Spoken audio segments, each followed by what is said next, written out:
Welcome to the Cheating Wife Stories channel. We were sitting around after the day's work on Friday in the local dive we called our bar. The four of us were listening to Bill Chapman explain again how he had just discovered his wife of 25 years had had an affair a while back. The other three offered him their support and repeatedly pointed out the cost of a divorce if he decided to go that route. We had all been lifelong friends, and I was invited into their group shortly after arriving in their small town. All five of us had served in the Marines, and I had come to the town of SPM on the coast after throwing a dart at a map on the wall over 10 years ago. Upon my arrival, using a newly formed offshore LLC, I bought out the only grocery store for miles and expanded it. SPM back then was a logging town with a village population around 1,000. The nearest town was more than a half-hour away. Within a year, I built up the business, got it licensed to carry alcoholic beverages, and tripled its size. The gas bar came later, and the store carried all the basics. I now had 8 full-time staff and 6 part-time. It took me a year before starting to build a log home on a section of land I bought from a tax sale on the outskirts of town. My 4 friends spent hours helping me design it. Thanks to their work at the mill, I was able to buy the raw logs to bark directly at wholesale prices, saving a ton of money. As a result, I now had a 3-bedroom log home that overlooked the village and the coast. The only problem they had with me was that, as far as they knew, I had never married and had never dated since my arrival. The rumor mill labeled me as a private individual, though no one had ever seen me make a pass at anyone. The womenfolk respected me, but soon learned I was a bachelor and would remain so. I was someone that all could trust, and they did. Everybody had a lot of questions about me, but learned I was a private man who wouldn't disclose much about my past. I had set up the LLC so that the company paid all the taxes. Anything I took out for personal use came from retained equity, so when I filed my personal taxes, it showed no income. I paid for everything in cash or by debit card, and didn't even own a personal credit card. The only difference was that I went by my second name instead of my first. The sign at the entrance to our village said, "Next stop Japan." No one knew I had come from the state of New York to the Washington coast because of my past. I often wondered what kind of person would name a place SPM. After the second beer, we broke it up because Bill's eldest son was arriving home from university that night, bringing with him his fiancée. Bill's wife had gone to Seattle to pick them up, and we were all invited over for a barbecue on Saturday to celebrate his graduation and engagement. Bill wanted to be sober and waiting when they got there. After all, he didn't want his future daughter-in-law thinking he was just the town drunk. Stephen had been hired by one of the biggest investment firms in New York, so we all knew just how proud Bill was. I was the last to arrive as usual, fearing that one of my friends' wives would have brought someone along in their ongoing attempts to set me up. They treated it as a game because they were dying to know whether I was straight or not, and their curiosity only fueled the rumors. Connie, Bill's wife, saw me drive up in my old restored Ford truck, which I considered my pride and joy. "You've got to meet Stephen's girlfriend," she said. "She's a redhead. Jennifer is 22 years old and has 2 sisters and 3 brothers." I was struck by her the moment I met her. One look at her made it clear she was someone you wanted to know. I wanted to warn you because we both know that when you see a redhead, you tend to get quiet and distant. I have often wondered if it was a redhead who scared you in the past, but I don't know because you won't open up about anything. Grab a cold beer before joining us in the backyard. After grabbing a cold bud, I headed out to their backyard to discover the whole crew was there with all their kids and a few extras. Stephen saw me and ran over to give me a big hug, thanking me again for the 100th time for covering the cost of his education. He led me into the crowd to introduce me to his girlfriend. When he called her name, Jennifer turned towards me, and my face went pale. I became stiff and tense, feeling as if I was seeing a ghost. My first inclination was to run. I wasn't sure if I could stay to face the past that was about to be exposed. Jennifer was like a mini version of her mother, one of a set of identical triplets. The last time I had seen her was the morning I caught her mother and my brother in her master bedroom. I was so nervous I couldn't speak. Like her mother, Jennifer was a natural redhead with a body that exuded confidence.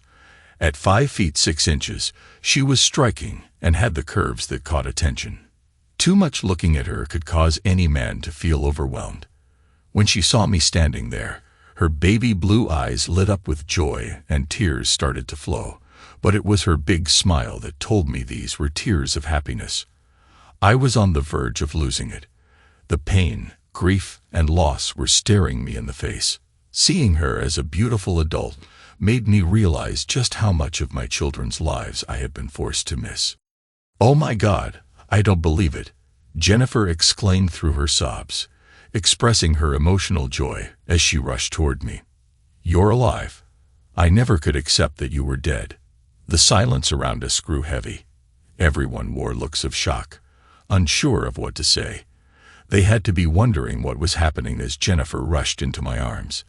Everyone was processing the moment when Stephen broke the silence, saying, "You know Charlie. His full name is Jonathan Charles Barnes II." "I know," Jennifer said between her sobs. "He's my dad. I would recognize his face anywhere." The family had always said he committed suicide due to economic problems, but I sensed something wasn't right. My Uncle James, my stepfather, always went quiet when we asked about him. That was his way of hiding the truth. I wrapped my arms around her, squeezing her tightly as she buried her face into my neck. Tears flowed from both of us. It had been 15 years since I held one of my daughters like this. At that time, she had been just 7 years old. The love I had kept hidden for so long exploded, and our emotions let go. Everyone heard our sobs, knowing they expected an explanation. I took a moment to gather my thoughts while trying to calm us both down. I was banished by my family to keep their lies hidden. It was important to maintain the family's public image and honor. I was forced to sign a non-disclosure agreement and disappear. This all began when I returned home unexpectedly one day to find my brother with my wife, Jennifer's mother. I had just dropped the girls off at school and returned for my briefcase, which contained important files. I witnessed their interaction before I left, capturing it on video with my phone. When I confronted them, they laughed as if it was nothing. After showing the video to the judge, my family decided they needed to clean up the mess to protect their political careers. They believed my brother could marry my wife, which would benefit his ambitions. I said through tears that marrying a widow with 3 daughters would be an advantage for him. For over 15 years, I had been like a ghost in the family's narrative. If fate hadn't intervened, no one would have known the truth, I said sternly. In my wildest dreams, I never thought the truth would come out. The shock on everyone's faces was palpable. A few looked as if they were going to be sick. I noticed Connie looking down, trying to hide her shame and tears. She was beginning to comprehend for the first time the consequences of her own conduct through the eyes of another. Little did she realize that once the genie was let out of its bottle, nothing would ever be the same. Only those who had gone through struggle and separation could understand the hidden pain. Holding my daughter in my arms for the first time in years made me face the unintentional consequences of a family's hidden truths. At that moment, I felt ashamed, and my tears once again started to flow. For me and my daughter, our mutual healing had begun. There were only 2 things that meant anything in life, according to my grandfather: money and power. The rest was just plain trivial. He had both. My first mistake was not going to talk to him after discovering the situation with my wife and my brother. I was emotionally distraught at that time. The judge was being considered for the Supreme Court, and a scandal would have ruined any chance he had. By the time I finished telling him what I had discovered, he had already begun scheming with his legal mind to resolve it in such a way that the events would never see the light of day. He watched the video, and to the end of his life, I had never heard him express so much frustration. His first phone call was to my wife's father, a senator from Maine. He explained to Raymond Thompson what I had caught and recorded, and I texted him the video file. Joan's father's anger made it clear he was not impressed. He said he would catch a private jet out. They both agreed that nothing would be done until the three of us talked it all out. Before making the next call, he turned on a program to record the conversation he was about to have. With a cold look of sternness, he called my wife. Listening to one side of the conversation, the names he used would have seemed comical if I hadn't thought of using them myself. He came down on her with the weight of a ton of bricks, making it clear that she and my brother had been acting immaturely. If this gets out, your father's career is over and so is mine. None of this would be happening. Joan, if you had learned to make better choices, James's family and the mass media will eat it up, my grandfather said. The reporters will be claiming scandal on the front page. He put his finger over his lips to signal for me to be quiet, then put the phone on speaker. He asked Joan if her 3 daughters were actually mine. She said yes. My grandfather replied, "Well, how do you know for sure? Perhaps, since you've shown yourself to be untrustworthy, we should have blood tests done to confirm."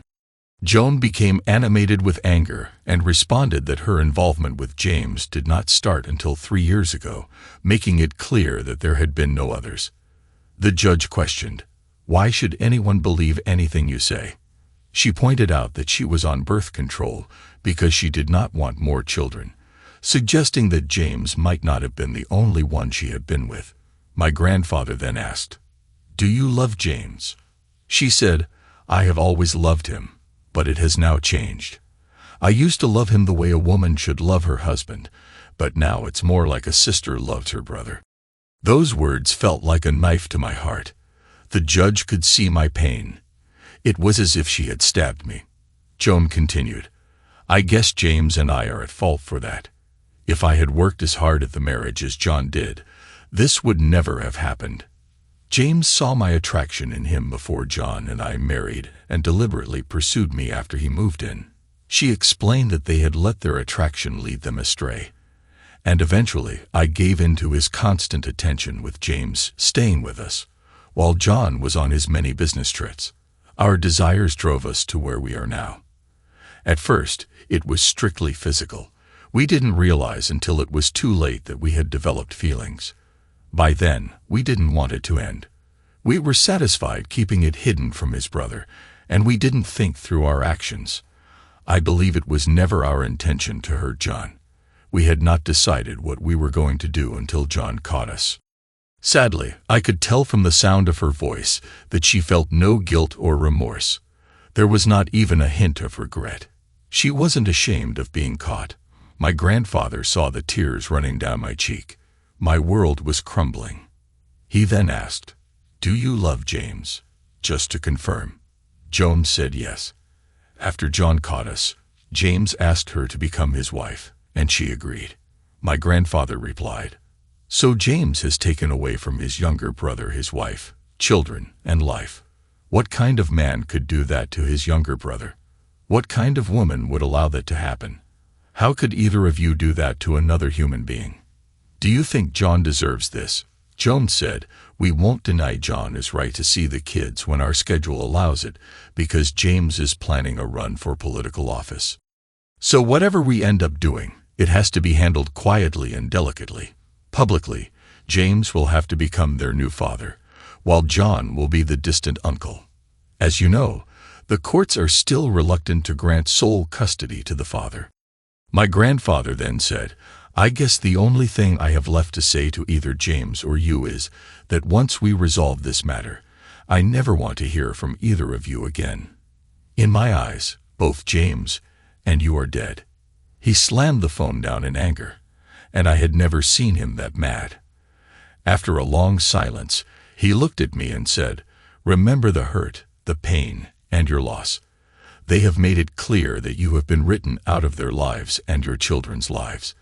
It would be better for everyone if you were dead, because that's how they view you. What they dismiss means more to them than you do. Do you think they set themselves up to get caught? To my eyes, it sure looks like they did. If that's true, then that's cold. The day will come when your chance at revenge will arise. When it does, show them no mercy. Take no prisoners, but leave them ruined and alive. Remember, they always return to their past mistakes.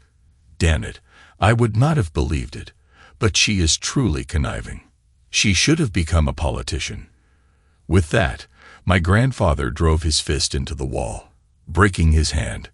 She is truly conniving. She should have become a politician. With that, my grandfather drove his fist into the wall, breaking his hand. Remember, Jennifer, it was never my choice. The two families decided it would be best for everyone. After listening to the phone call your mother had with the judge, Joan and James had put both sides of the family's careers and lifestyles on the line. I understood that they had to be protected. I said, while still holding her in my arms, I can play that conversation for you later. It will explain a lot. But right now, we need to calm down and enjoy the rest of this special day. Jennifer lifted her head off my shoulder and kissed me tenderly on the cheek. As she separated from me, she took my hand and turned to her future husband, saying, "Stephen, my love, thank you for bringing me here. It brought my father back into my life. Dad, don't leave without talking to me, okay?" Kissing her gently, I agreed. The barbecue was back on. After gulping down the rest of my drink, I let out a big burp, and everybody roared with laughter. I heard Jennifer comment, "Now that's the dad I know." Bill and I headed back to get a couple of cold drinks. Jennifer was always close to Stephen, but her eyes were constantly on me. "You amaze me," Bill said. "Here I am, crying in my beer last night because of my wife admitting she made some poor choices. You sat there, not saying a word. Now I understand why. What you went through makes my situation feel minor. It gives me a whole new perspective on how you handled it. Are you willing to give me some advice?" I laughed and replied, "Make Connie go through marriage counseling with you. Tell her you need to understand what led her to make those choices before you can fully forgive her. Each session will reinforce the importance of understanding what happened." I noticed it when I explained why I hadn't seen Jennifer in so long. "Connie still loves you. That's why she feels so guilty. This period will allow both of you to bring closure, where healing and forgiveness can last. Oh, I approve of your son's choice for a wife." That made us both roar, I said, as we returned to join the party. We had all pretty much cleaned up everything that Bill and Connie had prepared when Bill stood up, with Connie at his side, to get everyone's attention. Most of you don't know this, but our son Stephen graduated debt-free thanks to a private scholarship provided by our good friend and my son's future father-in-law, Charlie. Jennifer, welcome to the family. If you have half the character and wisdom your father has, my son is definitely a blessed man. Connie added, "Remember always, in your journey as man and wife, that you're only human. At times, there will be situations caused by the other that you feel can't be overcome."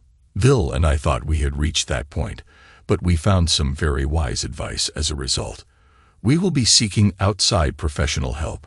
Remember, it's easy to say I'm sorry, but it's not so easy to move on without understanding why something happened.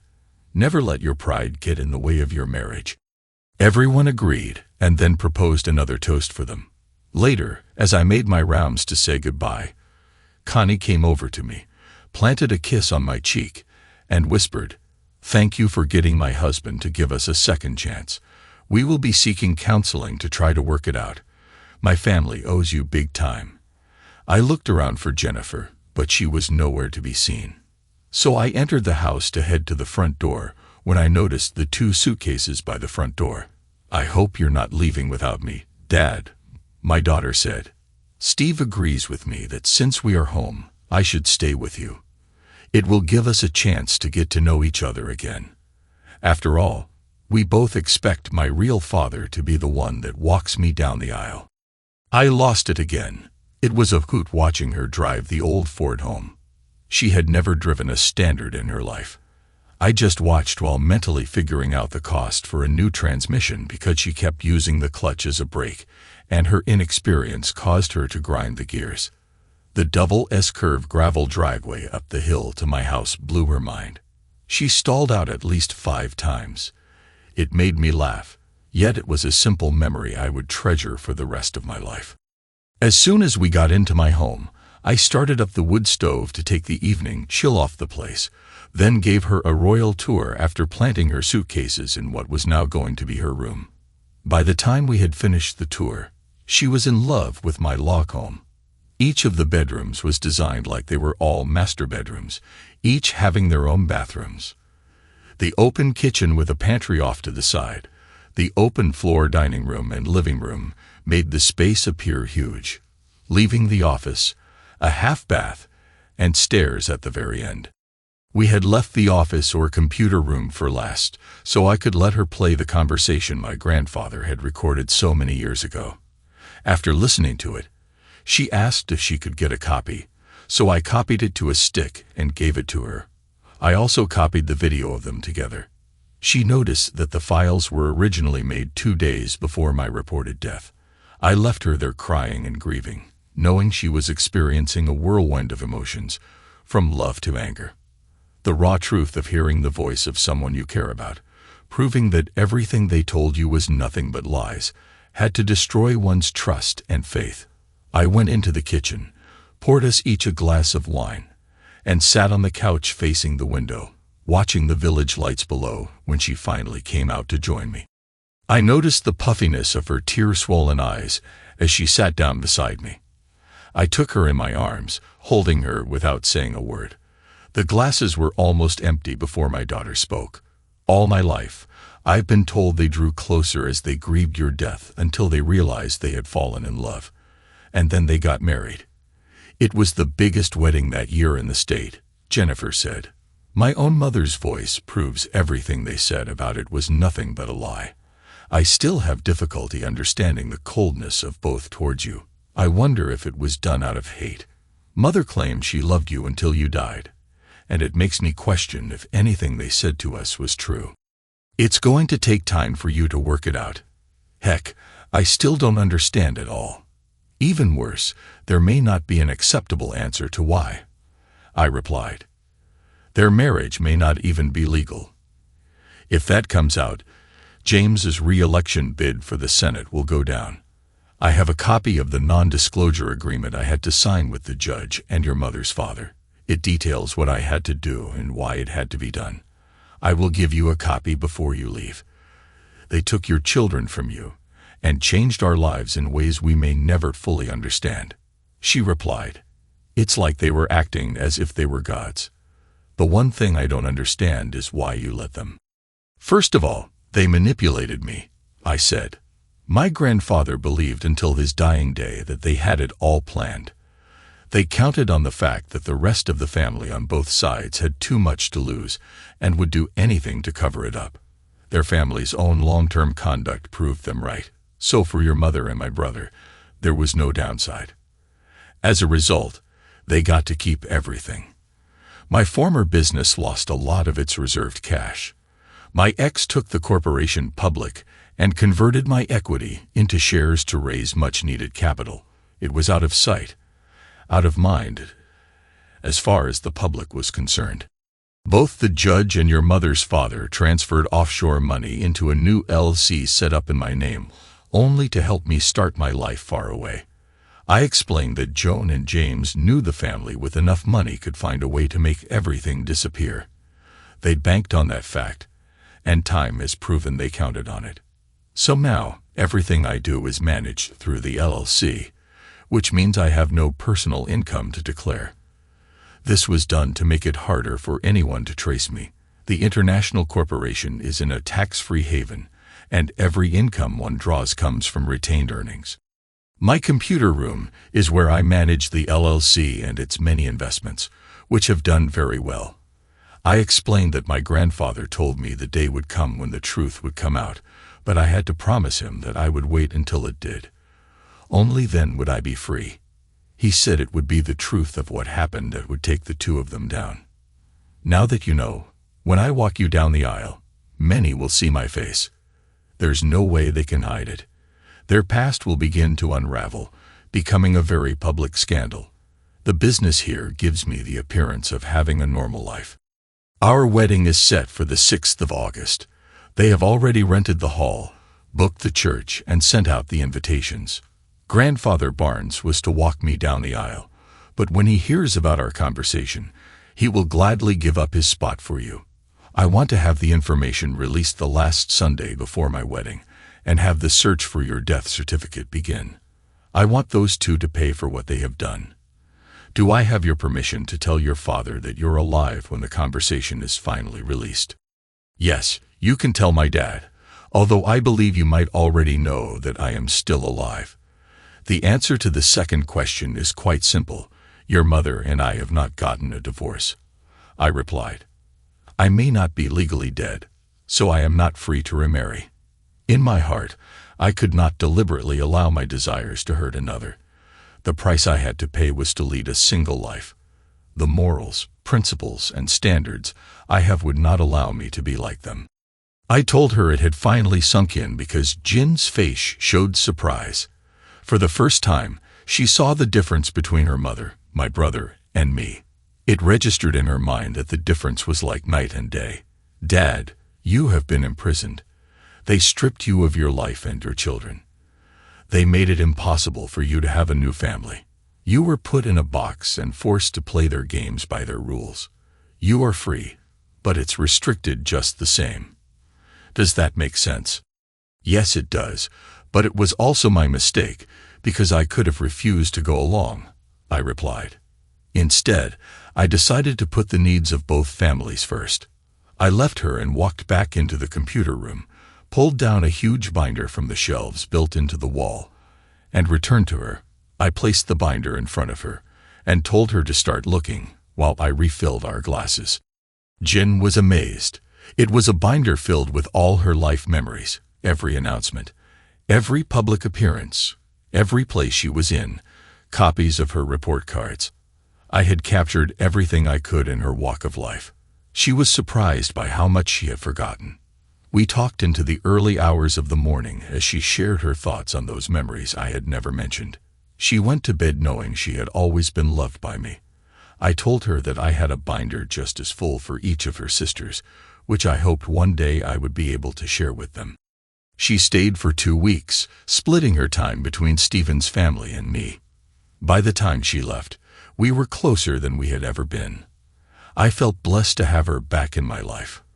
On the last Friday of July, the order went out for me to short the stock of the company I had formerly owned. Its current value was $129 a share, and I was gambling with my future. By the end of the day, I owned over 1 million shares. Jennifer's mother was the current CEO. All my original shares should be my trust for my children until they reached the age of 25, as it had been set up, but it could have been changed when I left 15 years ago. They had estimated the company's market value at about $45 a share. Bill, Connie, and I would be flying out the following Thursday via a private jet I had booked. Jennifer had kept her vow of secrecy, but called me daily to keep me informed, using Stephen's phone. My stockbroker had been instructed to continue buying shares each day until the 5th of August and only sell the shares that were bought at the highest value to cover the margins needed on that market day. The conversation between the former judge and my wife hit the airwaves Sunday morning, along with the video of Joan and my brother together. An online platform crashed because the video became that hot. The media picked it up big time. By the end of the day, there was an all-out search for my death certificate or record of divorce and any related documentation concerning the settlement of my estate. Questions arose about how I was supposed to have died. Had I been murdered? It was 7 o'clock on the West Coast when my daughter called, 11 p.m. in New York. She thought the news coverage was a blast. Her mother and stepfather were in panic mode. Jennifer's sisters, Judy and Joe, had been trying to get clarification from their mother about it all, but Joan and James were refusing to answer any of their questions. One of the questions they asked was, "Is our father still alive?" Jennifer then said the second bombshell would be released overnight. Those who had read it said it appeared that I had been made to disappear with James and Joan Barnes's direction.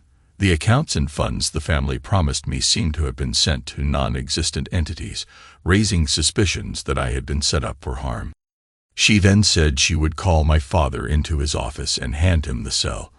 I could hear his office door close as my father said hello. I responded, "Hello, Dad." "John, is that really you?" he asked quietly. "How are you, son?" "Yes, it is. I'm good. Jin can fill you in." "How is Mom?" "How much do you know?" I responded that we learned about the situation about a week after the news of your passing and why they felt it was necessary.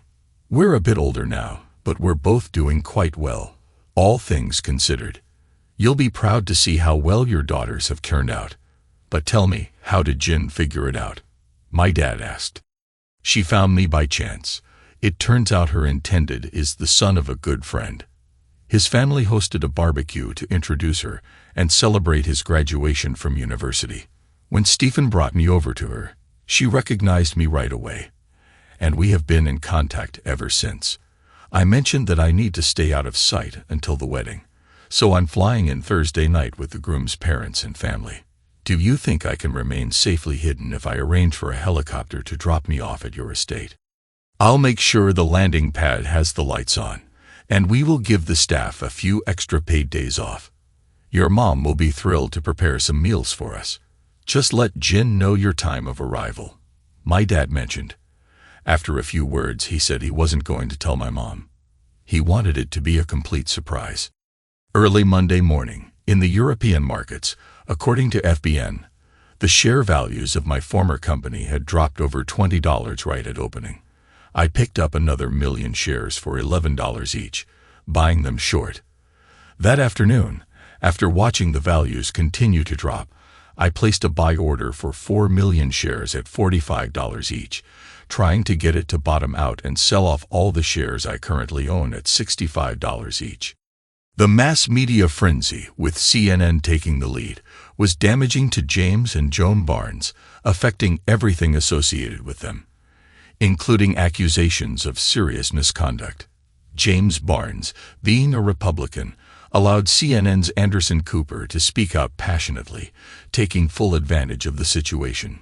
CNN's ratings soared, and they had a large group of reporters stationed at their front gates. Based on what the mass media had uncovered, the FBI announced an investigation into my disappearance on Thursday morning. My former corporation announced that their CEO, Joan Barnes, had accepted a buyout. Everyone knew she had been forced out as her association with the corporation was harming them. The stock share value began to stabilize at $35 a share on Friday afternoon, and the stock began to climb. However, personal problems for my brother James Barnes began to unfold. He was now facing a Senate ethics investigation, and there were hourly calls within the Senate and the media for him to resign. In his only public appearance, he reiterated that he and Joan had become seriously involved only after my reported passing, and that the conversation between the former judge and his wife must have been fabricated. The video of them together had to have been created later. CNN announced they would conduct a voice audit to verify the voices of both parties in the conversation. They uncovered a recording of James publicly stating that I had committed suicide and pointed out that, to date, no death certificate had been found. On Friday, Joan's father announced his sudden retirement from the Senate due to ongoing health issues, and his daughter's long-term conduct had contributed to his decision. The shares of my former company closed on Friday at $59. My purchase of the shares at under $45 was confirmed at dusk on Thursday night. As the helicopter began its descent, I could see my parents walking out of the back of their house to greet me. After the pilot shut down the engine, I got out from underneath the spinning blades and picked up my suitcases. Once I cleared the rotating blades, I straightened up, allowing my mother to see my face. My dad had to support her as tears and shock overwhelmed her. It had been over 15 years since I had seen them. Mom kept crying, saying, "My baby has come home." She spent the next 2 days acting like an overly protective mother while trying to spoil me as I looked so lean to her. Home-cooked meals had never tasted so good. At 5 minutes to 2 on Saturday, Jennifer stepped out of the church, signaling for me to leave the limo. As I walked up the steps toward her, a CNN reporter caught me on live camera and asked who I was. I turned and said with a straight face, "I'm the Walking Dead." Then I walked up to stand beside the bride. Jennifer looked stunning. After exchanging kisses on the cheek, we walked in arm, each of our faces showing pride. The cameraman captured it all. I caught Joan's image from behind, and wow, she still looked great as she led the bridal party down the aisle. She didn't look half bad from that angle. She had a figure that anyone would admire. Next came the ring bearers and the flower girls, who made sure to drop rose petals as they walked. Joan was next, then Judy was just ahead of us. I told Jennifer to relax, which caused Judy to look back. I raised my index finger to my mouth, signaling her to remain quiet. Judy mouthed to her sister, "You found Dad," fighting the tears that wanted to flow just before entering the main area of the church. Jennifer just nodded her head, her face shining with joy as she looked up towards Steve. I noticed that everyone had to be asking themselves where the best man was. Little did they know he was walking his bride down the aisle. I watched Joan take her seat beside a man I assumed must be James. If it was, time had really changed him. He now had the typical dad body with a bald spot on his head. Both Jennifer and I watched as Joan ascended the steps, taking her place, then turning towards us as tears started flowing. She put her hand over her mouth to hold back her emotions. It was almost as if she believed it couldn't be real. Then Judy stood beside her, holding her hand while whispering in her ear. She too joined her sister in shedding tears. I let go of my daughter and watched her climb the steps until she stood beside Stephen. "Who gives this lady away?" the father said. I replied, "Her mother, and I do." Then I went and stood beside Stephen. It was a beautiful ceremony. Many would say it was the most emotional ceremony they had ever seen because the tears of joy flowed from my 3 daughters' faces. I couldn't help but notice that my daughter's mother and my brother's faces were completely pale. Neither of them could look me in the eyes during the whole ceremony, their gazes directed downwards. During the evening festivities, I was asked numerous times how I had come to be my son-in-law's best man. Had I introduced the two when we signed the form for registration for the marriage certificate? The Catholic father was shocked when I signed my formal name. Almost all the witnesses of this marriage who had known about me now knew that I was alive. Though nothing was said, I could tell that cell phones were being used all over the place. We would later learn there had been 3 live feeds. The judge and the senator, by the end of that day, had set the plans into play. Both saw the situation as a mess that would scandalize the 2 families in every way. Having served in the Marines until just after the birth of the triplets, it was decided I would be called back in. For over 3 years, I was hidden in plain sight, fighting the Taliban with brothers in arms. There wasn't a mission that I would not volunteer for. They said I had been driven. I gained a reputation for being very dedicated, but it was faulty body armor that finally did me in. As a result, I had 8 bullet scars across the front of my chest. I barely escaped with my life. After getting my discharge papers, I was a major no more. I went to the Cayman Islands to reorganize my accounts before deciding what to do with the rest of my life. The judge and my grandmother met me there at the family estate. It was my grandmother's idea that if I could not figure out what to do, I should make it a chance for discovery by throwing a dart on a map and seeing where it led. That questionable suggestion had brought me here. The congratulatory line was amusing. Judy and Joan stood on either side of me, introducing me to everyone and milking it for all it was worth. Pride was glowing from their faces, yet I did not feel comfortable in the tux. Joan and James were the last to pass through. Stephen was polite, but Joan wasn't. She appeared to be in total shock. "Mom, you should know Dad did not find me. I found him. It was me who had all the information about what you both did. Dad reluctantly allowed me copies of it, so I could prove to my sisters what truly had happened. He had no clue what I was doing. What James and you did to all of us is unforgivable. I decided it had to be set straight. I had to prove he was not the failure you both made him out to be. Joan was furious. Her anger made her want to scream, but she held her tongue and walked away without saying a word to me. Joan was likely asking herself if her daughter was trying to destroy her life. James stood for a moment, looking at me before saying anything. "We need to talk. We need to work this out," he said softly, trying to figure me out. "Working on that as we speak," I replied. "But you know I was there listening via speaker when the judge and Joan talked." I responded without offering my hand. James looked at me in shock, as if he had no clue. "I will show you both as much consideration as you showed me, which we all know was none.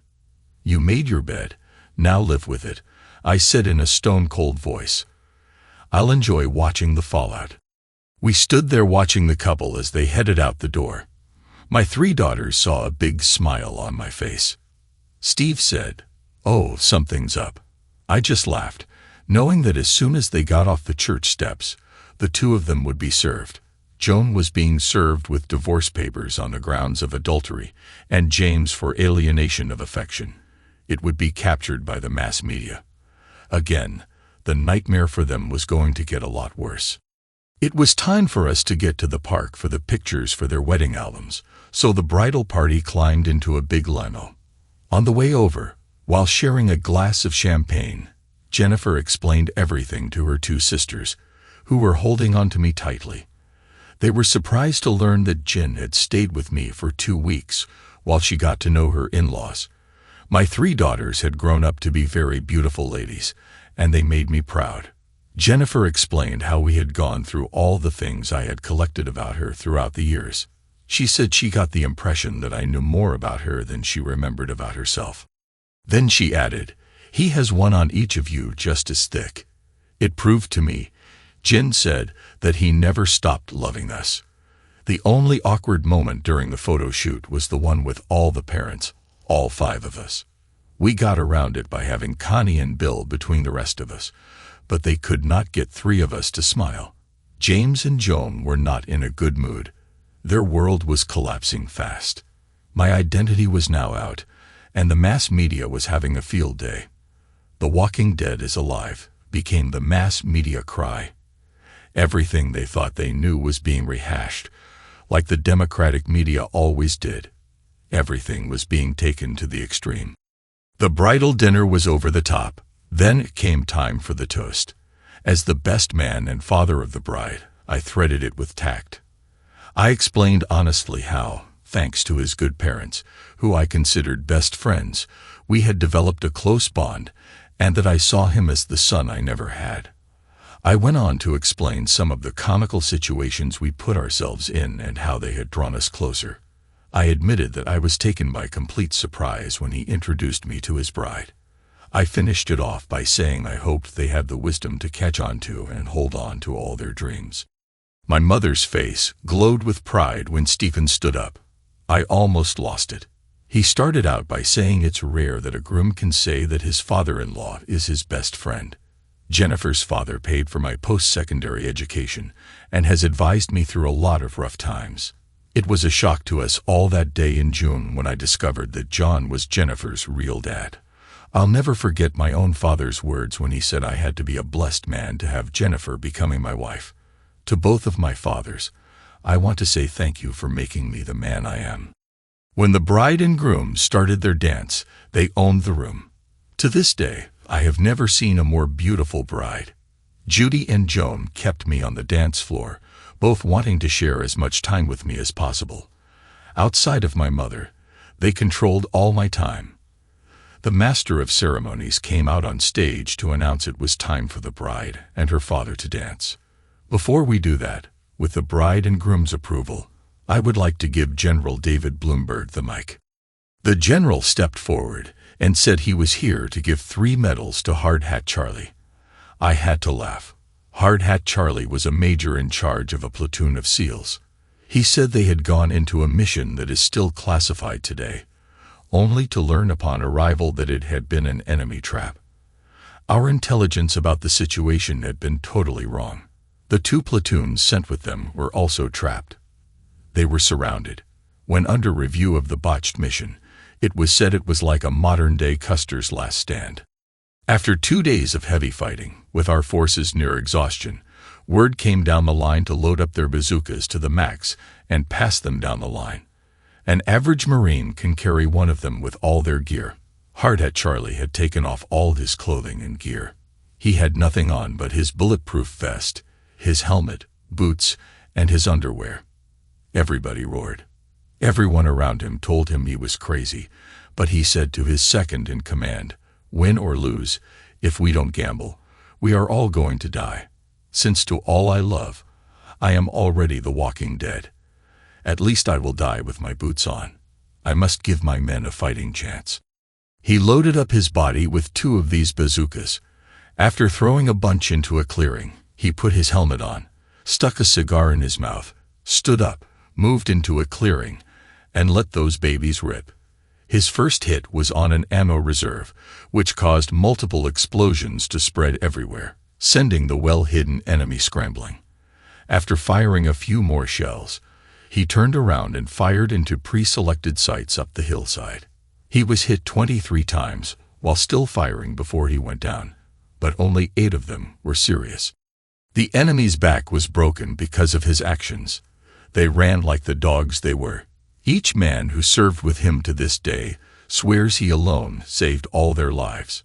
So I am here to present 2 Purple Hearts and 1 Silver Star to Major Jonathan Charles Barnes II. My only regret is that I could not do it in front of his unit. I walked up, and the general pinned them on, then saluted me. My parents and 3 daughters were very proud. My daughter Jen finally led me to the floor for the father-daughter dance. She had chosen an old 60s song, and it was a very emotional dance for the 2 of us. When they announced the mother-son dance, I went over to get my mother, joining Stephen and Connie on the floor. You could see how much it meant to her. It was evident on her face. Later, the bride and groom stepped away to change into their going-away outfits, and when they returned, Jen found an envelope laying where she sat, addressed to the couple. Inside was a cashier's bank draft made out to them for $2 million, along with a note that said, "Follow your dreams." Jen saw it and started to tear up. My signature was on the draft. I slept in until almost noon on Sunday morning after finally getting to bed around 6 a.m. following the wedding reception. Judy and Joan had taken me to a late-night Chinese restaurant for a meal. Both girls wanted some private time with their dad before we called it a night. We had exchanged phone numbers and current addresses, and my wonderful daughters had arranged to come and spend a couple of weeks with me back home. After a shave and a shower, I dressed in my usual attire: blue jeans, a white t-shirt, and a long-sleeved blue shirt left unbuttoned, hanging down the sides, paired with black socks and inexpensive running shoes. Brand names and high fashion didn't impress me much. I felt richest when dressed like this, driving my old Ford truck. I was just a simple man living a simple life. I came down the stairs to find a house full of family: Mom and Dad, Bill and Connie, and the rest of their brood, all 7 of them, and my 2 daughters. Connie was telling my daughters how I had saved their marriage and shared how for over 10 years all our friends had tried to figure out if I was straight or not. My father, though not a religious man, had the patience of a saint. He never gave any of us the hard time when we tried to set him up. We were all totally stunned when Jen called him Dad because until then, we had no clue. We thought the most important thing in his life was his 2 black female cats. After saying hello to everyone, I went to the kitchen to grab a coffee and light up a cigarette. Mom joined me, asking what I wanted to eat. I told her I wanted 6 pancakes, 3 soft eggs with runny yolks, and 4 slices of bacon. She was thrilled and started pulling out her pans. The cooking staff got out of her way. They knew she was cooking for her son. Dad came in as I sat there, catching me up on what was going on. It seemed the mass media was having a field day. The headline in the New York Times was, "The Walking Dead is alive." CNN had been telling the story of my historic military record and had interviewed some of those I had served with. Most of them said they were surprised I had lived after being taken down. My dad had to laugh when one of them remarked that the one thing you never said to Charlie was that it couldn't be done because he would always find a way to do it. He seemed to enjoy getting his superiors frustrated. As a leader, he would only push his team as much as he pushed himself, and under his direction, we all became better men. It turned out that Joan was married to 2 brothers, with no record of a divorce. I had to have been one of the longest publicly known individuals in a complicated situation. They said that Senator James Barnes had paid a high price when he got involved with her. I couldn't hide my smile. CNN had an afternoon special promoting that lifestyle, and feminists were cheering her on, praising her for the choices she had made. But even their comments were being criticized. A news crew had been sent to interview people in her little town, and most had nothing but good things to say. It was amazing how things escalated just for a few minutes of fame. Dad laughed and said the media had blown this up and really made a mess of it, the way they mishandle things.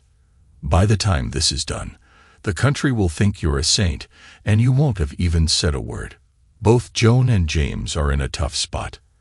I got up and refilled my coffee just before Mom brought me my plate, then sat across from me, watching me eat.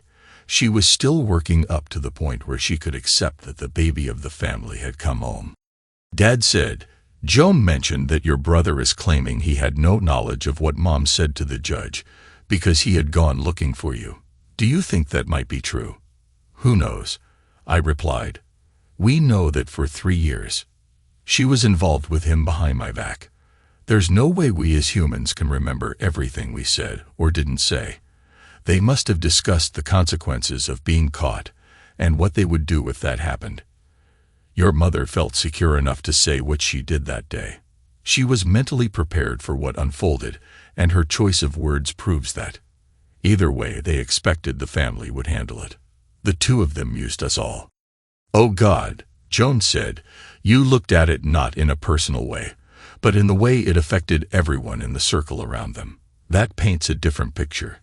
So, who worked it all out, Mother or James?" "James has never been a leader, even in the Marines. He played it safe. Your mother and I are both go-getters willing to take risks, so it had to be her," I replied.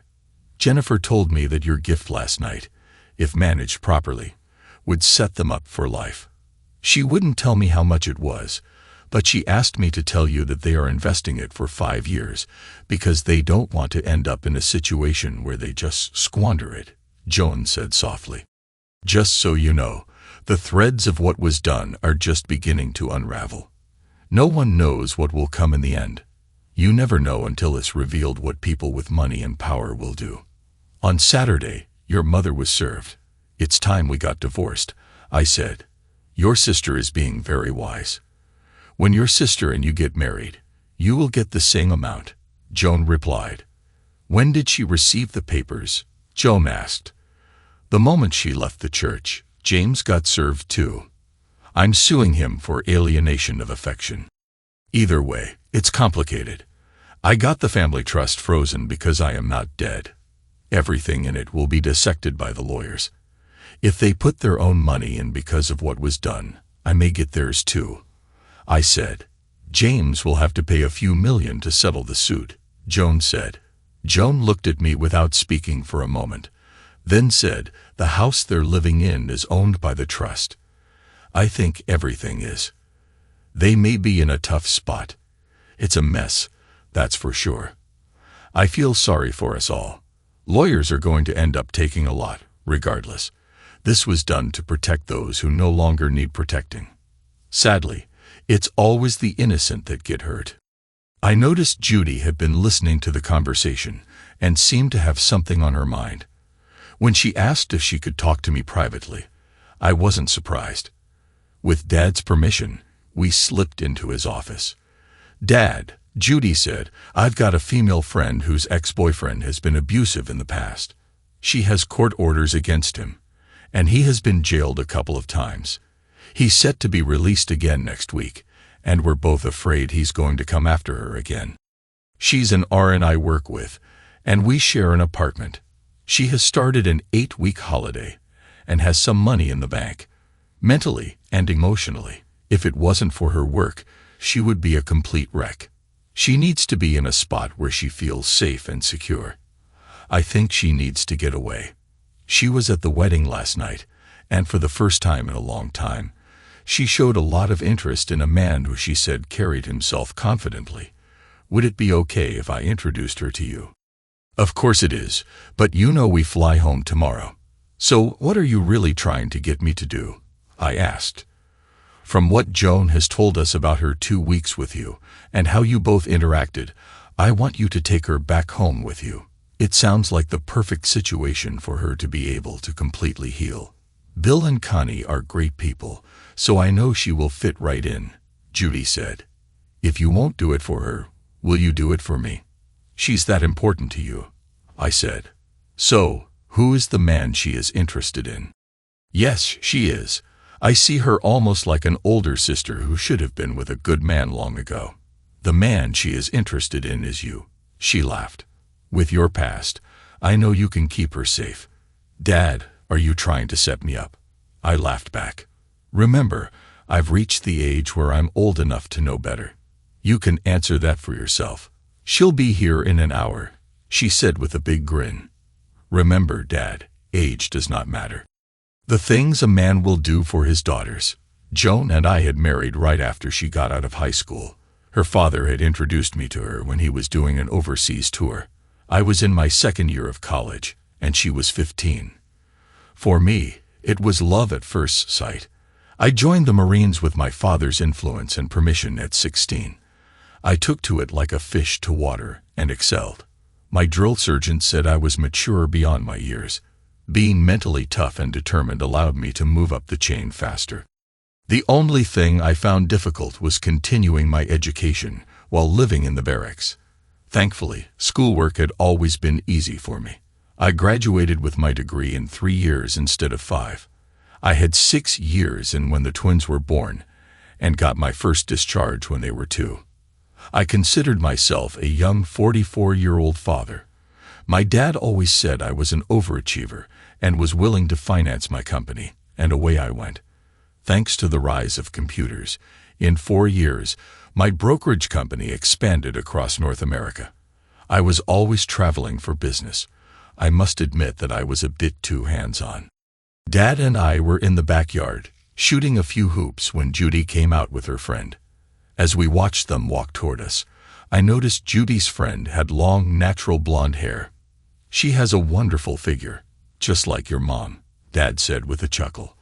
I appreciate when they're built for comfort rather than speed. I learned that Barbara Ellen Patterson was 33, had never been married, and had grown up in a small town in Ohio. She was 5 feet 9 inches, which made her 3 inches shorter than me. She had broad shoulders and could play a great game of hoops. She and my dad made quick work of Judy and me after a couple of games. The ice was broken, and we began chatting like old friends.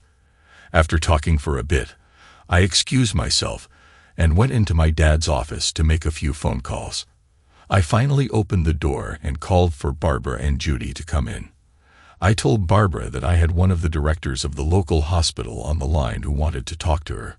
While she spoke with him, Judy and I went out into the hall.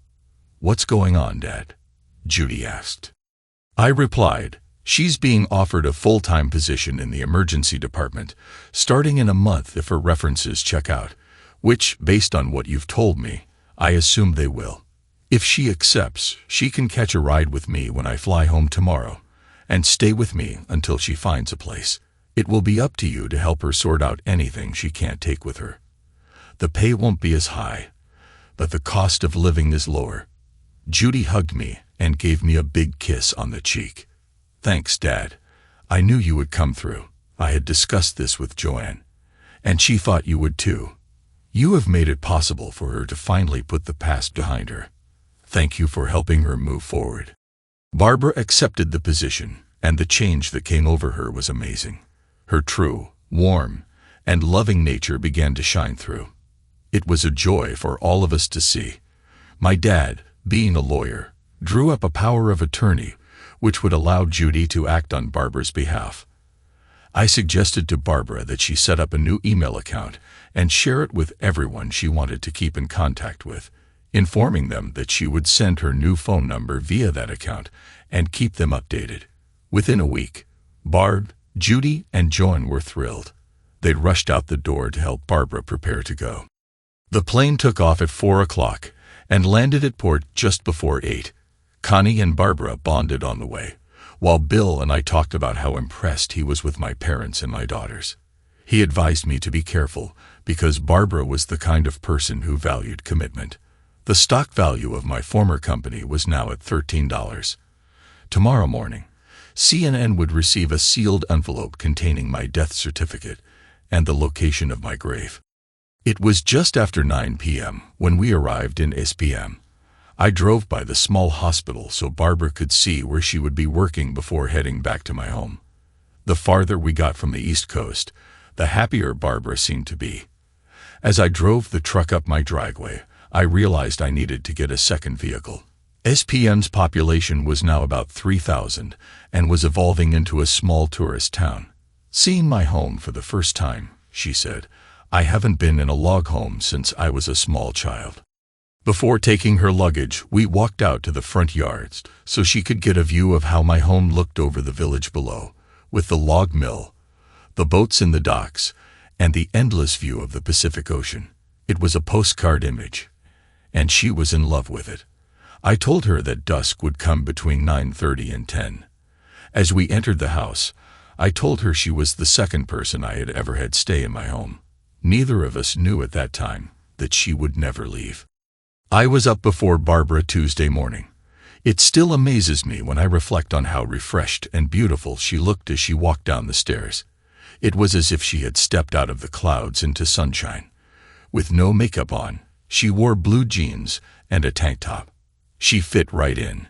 Coffee's in the air, sleepyhead. I said, sugar's on the counter. Half and half is in the fridge. Good morning to you too, she replied. Anything new in Charlie's world today? Let's turn on CNN and find out, I said with a smile. I flicked on the TV with the remote. As I watched her pour herself a cup and check what was in the fridge and cupboards, she noted we needed to do a major grocery shopping if she was going to do any cooking. I heard her say to herself, it's a beautiful house, but it needs some personal touches to make it feel like home. It reminded me of something my mother would say. CNN was having a field day after receiving the death certificate. They discovered that the signature on it was from a doctor who had a questionable past and was currently serving time. A news crew had been dispatched to the site known to have been used often by organized crime.